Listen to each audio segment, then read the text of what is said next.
नमस्कार दोस्तों। जिस समय गौतम बुद्ध का जन्म हुआ उस समय हिमालय में आसित नाम के एक बड़े ऋषि रहते थे। आसित ने सुना कि आकाश स्थित देवता बुद्ध शब्द की घोषणा कर रहे हैं। उसने देखा कि वह अपने वस्त्रों को ऊपर उछाल उछाल कर प्रसन्नता के मारे इधर उधर घूम रहे हैं। वह सोचने लगे कि मैं वहाँ क्यों नहीं जाऊँ। वहाँ बुद्ध ने जन्म प्राप्त किया। जब असित ऋषि ने समस्त जम्बूद्वीप पर अपनी दिव्य दृष्टि डाली तो देखा कि शुद्धोधन के घर में एक दिव्य बालक का जन्म हुआ है और देवताओं की भी इतनी अधिक प्रसन्नता का यही कारण है। इसीलिए वह महान ऋषि असित अपने भांजे नरदत्त के साथ राजा शुद्धोधन के घर आए और उनके महल के द्वार पर खड़े हुए। जब अब असित ऋषि ने देखा कि शुद्धोधन के द्वार पर लाखों आदमियों की भीड़ एकत्रित है, वह द्वारपाल के पास गए और कहा, जाकर राजा से कहो कि दरवाजे पर एक ऋषि खड़े हैं। द्वारपाल राजा के पास गया और हाथ जोड़कर विनम्र विनती की, राजन, द्वार पर एक वृद्ध ऋषि पधारे हैं और आपसे भेंट करना चाहते हैं। राजा ने असित ऋषि के बैठने के लिए आसन की व्यवस्था की और द्वारपाल को कहा, ऋषि को आने दो। महल के बाहर आकर द्वारपाल असित से कहा, कृपया भीतर चलिए। असित ऋषि राजा के सामने उपस्थित हुए और उसे खड़े खड़े आशीर्वाद, राजन आपकी जय हो, राजन आपकी जय हो, आप चिरकाल तक जिएं और अपने राज्य पर धर्मानुसार शासन करें। तब शुद्धोधन ने असित ऋषि को साष्टवत दंडवत किया और उन्हें बैठने के लिए जब उसने देखा कि असित की सुखपूर्वक आसीन है तो शुद्धोधन ने कहा, ऋषिवर, मुझे स्मरण नहीं है कि इसके पूर्व आपके दर्शन कब हुए हों। आपके यहाँ आगमन का क्या उद्देश्य है, यहाँ पधारने का कारण क्या है।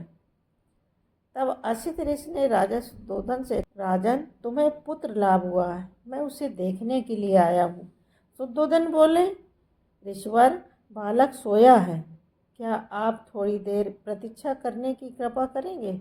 ऋषि का उत्तर था, राजन, इस तरह की दिव्य विभूतियाँ देर तक सोती नहीं रहती, वे स्वभाव से ही जागरूक होते। ने ऋषि पर अनुकंपा करके अपने जागते रहने का संकेत दिया। यह देख के बालक जाग उठा। शुद्धोधन ने उसे दृढ़तापूर्वक दोनों हाथों से लिया और असित ऋषि के सामने ले आए। असित ने देखा कि बालक 32 महापुरुष लक्षणों तथा 80 अनुव्यंजनों से युक्त है। उसने देखा कि उसका शरीर शुक्र और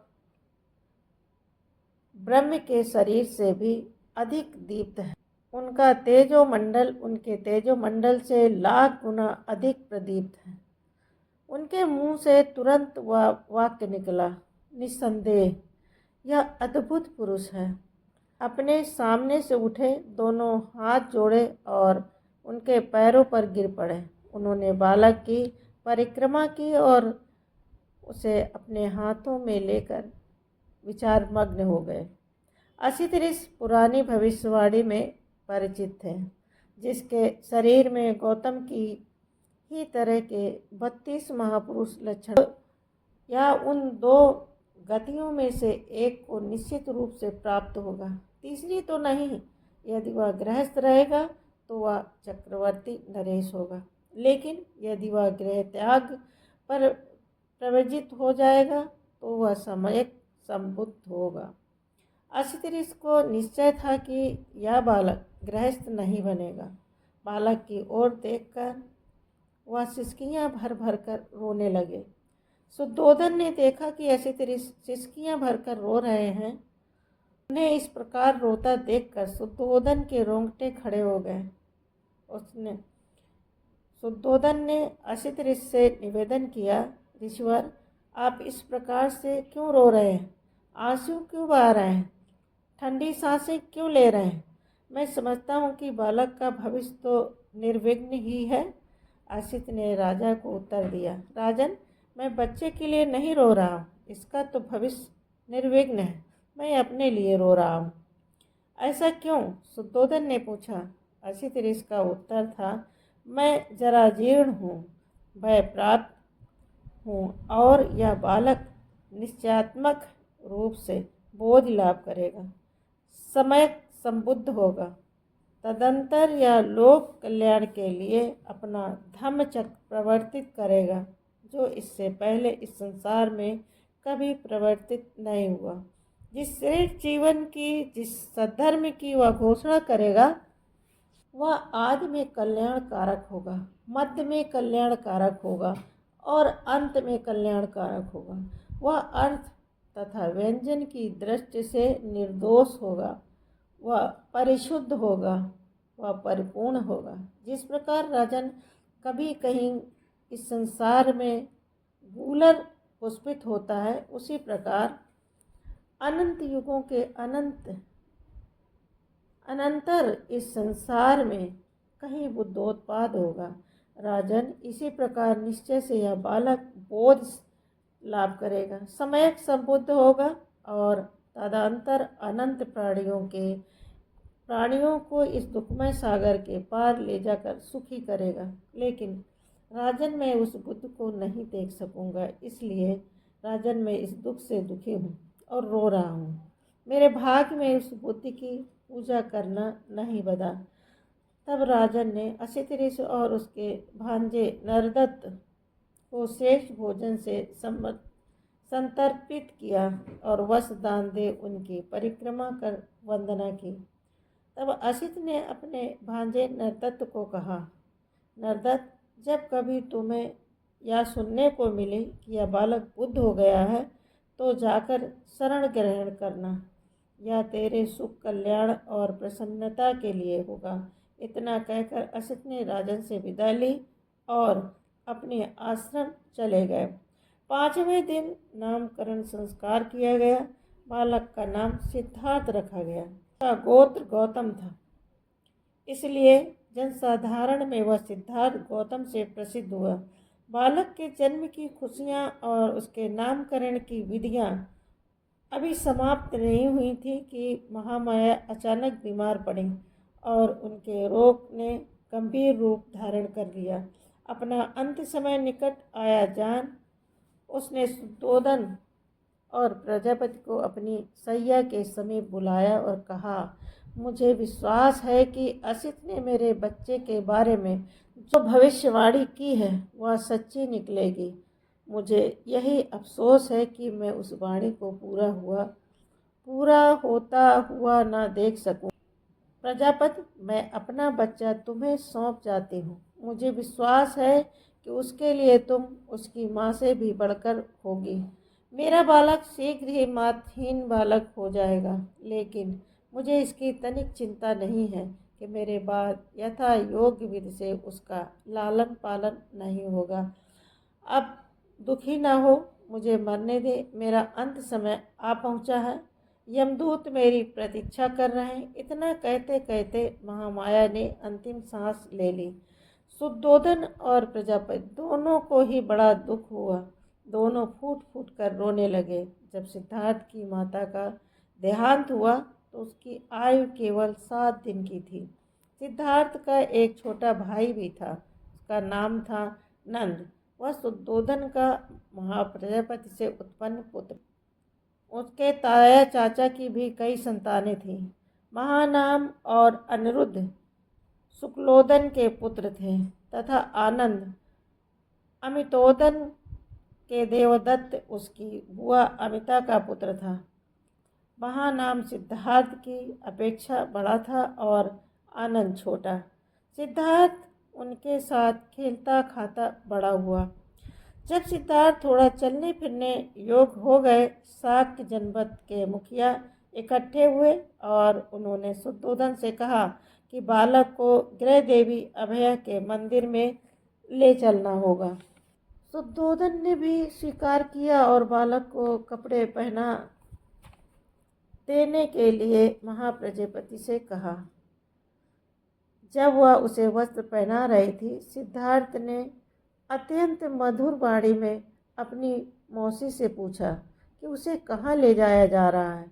उसे पता लगा कि उसे मंदिर ले जाया जा रहा है तो वह मुस्कुराया, लेकिन शाक्यों के रीति रिवाज का ध्यान कर वह चला गया।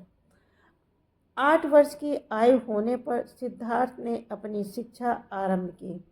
उन्होंने ने महामाया के स्वप्न की व्याख्या करने के लिए बुलाया था और जिन्होंने सिद्धार्थ के बारे में भविष्यवाणी की थी, वही 8 ब्राह्मण उनके प्रथम आचार्य हुए। जो कुछ वे जानते थे, जब वे सब सिखा चुके, तब शुद्धोदन ने उदिच देश के उच्च कुलात्पन्न प्रथम कोट के भाषाविद तथा व्याकरण वेदांत तथा उपनिषदों के पूरे जानकार सब्बमित्र को बुला भेजा। उसके हाथ पर समर्पण का जल सिंचन कर शुद्धोदन ने सब्मित्र को ही शिक्षण के निमित्त सिद्धार्थ को सौंप दिया। वह उसका दूसरा आचार्य था। उनकी अधीनता में सिद्धार्थ ने उस समय के सभी दर्शन शास्त्रों पर अपना अधिकार कर लिया। इसके अतिरिक्त उन्होंने भरद्वाज से वित्त को एकाग्र तथा समाधिस्थ करने का मार्ग सीख लिया। भरद्वाज 18 कालाम का शिष्य था। उसका अपना आश्रम कपिलवस्तु में ही था। जब कभी वह अपने पिता की जमींदारी में जाता, जहाँ कृषि संबंधी कोई काम न होता, वह किसी एकांत कोने में जाकर ध्यान रूढ़ हो जाते। निसंदेह उसे सभी प्रकार की शिक्षा मिल रही थी, किंतु साथ साथ एक क्षत्रिय के योग सैनिक शिक्षक की ओर से भी उदासीनता नहीं दिखाई जा रही थी। शुद्धोदन को इस बात का ध्यान था कि कहीं ऐसा न हो कि सिद्धार्थ में मानसिक गुणों का ही विकास हो और वह छत्र बल में पिछड़। सिद्धार्थ स्वभाव से कारुणिक थे। उन्हें यह अच्छा नहीं लगता था कि आदमी आदमी का शोषण करे। एक दिन अपने कुछ मित्रों सहित वह अपने पिता के खेत पर गए। वहाँ उन्होंने देखा कि मजदूर खेत जोत रहे, बांध रहे हैं, किंतु उनके तन पर पर्याप्त कपड़ा नहीं। वे सूर्य के ताप से जल रहे हैं। उस दृश्य का उनके चित्त पर बड़ा प्रभाव। उन्होंने अपने एक मित्र से कहा, एक आदमी दूसरे का शोषण करेगा, क्या इसे ठीक कहा जाएगा? मजदूर मेहनत करे और मालिक उसकी मजदूरी पर गुलछर्रे उड़ाए, यह कैसे ठीक हो सकता है? उनके मित्रों के पास उनके इस प्रश्न का कोई उत्तर न था, क्योंकि वे विचार परंपरा के मानने वाले थे। किसान मजदूर का जन्म अपने मालिकों की सेवा करने के लिए ही हुआ है और ऐसा करना ही उनका धर्म है। शाक्त लोग वप्रमंड नाम का एक उत्सव मनाया करते थे। धान बोने के प्रथम दिन मनाया जाने वाला यह एक ग्रामीण उत्सव था। शाक्यों की प्रथा के अनुसार उस दिन हर शाक्य को अपने हाथ से हल जोतना पड़ता था। सिद्धार्थ ने हमेशा उस प्रथा का पालन किया। वह अपने हाथ से हल चलाया करते थे। यद्यपि वह विद्वान थे, किंतु उन्हें शरीर से घृणा न थी। उनका क्षत्रिय कुल था। उन्हें धनुष चलाना तथा अन्य शस्त्रों का प्रयोग करने की शिक्षा मिली थी, लेकिन वह किसी भी प्राणी को अनावश्यक कष्ट देना नहीं चाहते थे। वह शिकारियों के दल के साथ जाने से इनकार कर देते थे। उनके मित्र कहते, क्या तुम्हें शेर चीतों से डर लगता है? वह प्रत्युत्तर देते, मैं जानता हूँ कि तुम शेर चीतों को मारने वाले नहीं हो। तुम हिरणों तथा खरगोशों जैसे निष्प्रय जानवरों को ही मारने वाले हो, शिकार के लिए नहीं हो। तो अपने मित्रों का निशाना देखने के लिए ही आओ। उसके मित्र आग्रह करते, तरह के निमंत्रणों को भी अस्वीकार कर देते थे। मैं निर्दोष प्राणियों के वध का साक्षी नहीं होना चाहता। इस प्रवृत्ति से प्रजापति गौतमी बड़ी चिंतित हो उठी। वह उससे तर्क करती, तुम भूल गए हो कि तुम एक क्षत्रिय कुमार हो। लड़ना तुम्हारा धर्म है। युद्ध विद्या में निपुण हुआ जा सकता है, क्योंकि शिकार करके ही तुम ठीक ठीक निशाना लगाना सीख सकते हो। शिकार भूमि ही युद्ध भूमि का अभ्यास क्षेत्र है। सिद्धार्थ उनके उत्तर से संतुष्ट नहीं होते।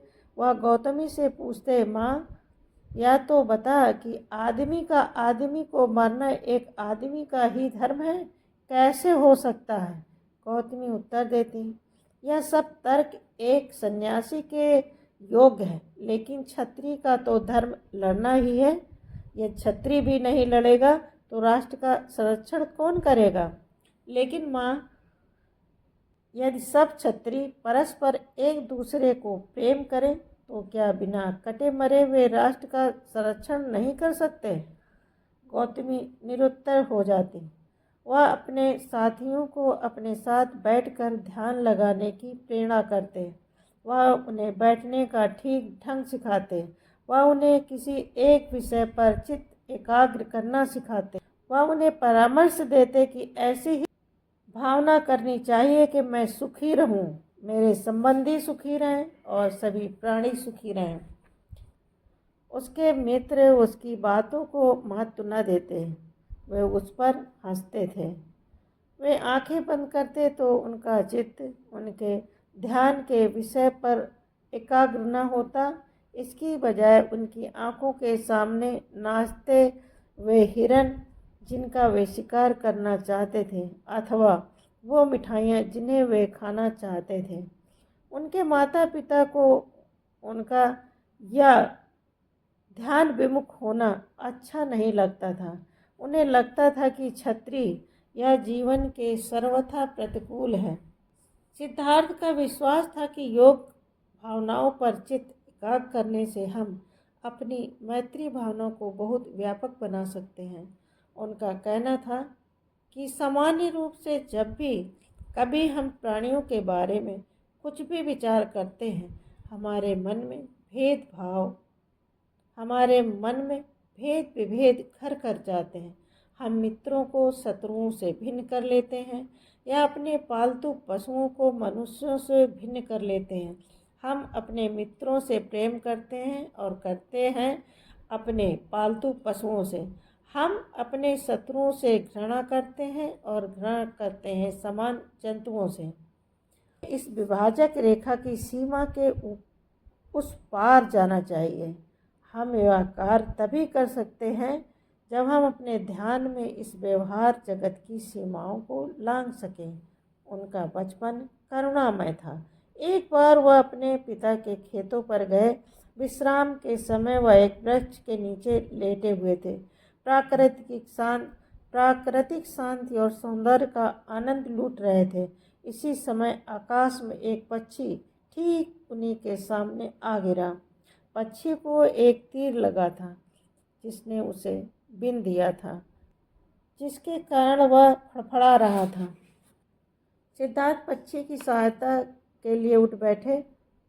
उन्होंने उसका तीर निकाला, जख्म पर पट्टी बांधी और पीने के लिए पानी दिया। उन्होंने पक्षी को गोद में लिया और अपनी चादर के भीतर छिपाकर उसे अपनी छाती की गर्मी पहुंचाने का प्रयास किया। सिद्धार्थ को आश्चर्य था कि इस असहाय पक्षी को किसने बीन दिया। शीघ्र ही उसका ममेरा भाई देवदत्त वहां आ पहुंचा। वह शिकार के सभी आयुधों से संबद्ध था। उसने सिद्धार्थ से कहा कि उसने उड़ते हुए पक्षी पर तीर चलाया था। पक्षी घायल हो गया था। कुछ ही दूर उछलकर वह कहीं पर आसपास गिरा है। उसने सिद्धार्थ से पूछा, क्या तुमने उसे देखा है? सिद्धार्थ ने हाँ कहकर स्वीकार किया और वह पक्षी भी उसे दिखाया, जो अब बहुत कुछ स्वस्थ हो चुका था।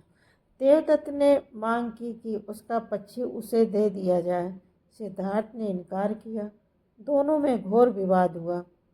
देवदत्त का कहना था कि शिकार के नियमों के अनुसार जो पक्षी को मारता है वही उसका मालिक होता है, इसलिए वही उसका मालिक। सिद्धार्थ का कहना था कि यह आधार ही सर्वथा गलत है।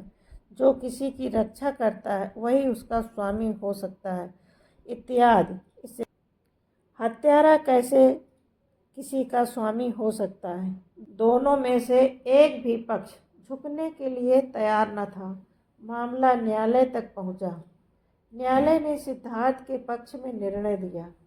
देवदत्त सिद्धार्थ का वध बैरी बन गया, लेकिन सिद्धार्थ की करुणा ऐसी ही अनुपम थी कि वह मेरे भाई को प्रसन्न बनाए रखने की बजाय एक पक्षी की जान बचाना अधिक श्रेयस्कर समझते थे। सिद्धार्थ गौतम का आरंभिक जीवन कुछ ऐसा ही था। ऐसी ही प्रेरणादायक कहानी सुनने के लिए हमारे चैनल रिजवाना शेख को लाइक कीजिए, सब्सक्राइब कीजिए, अपने कमेंट दीजिए, शेयर कीजिए, सपोर्ट कीजिए। मिलते हैं अगली कहानी में।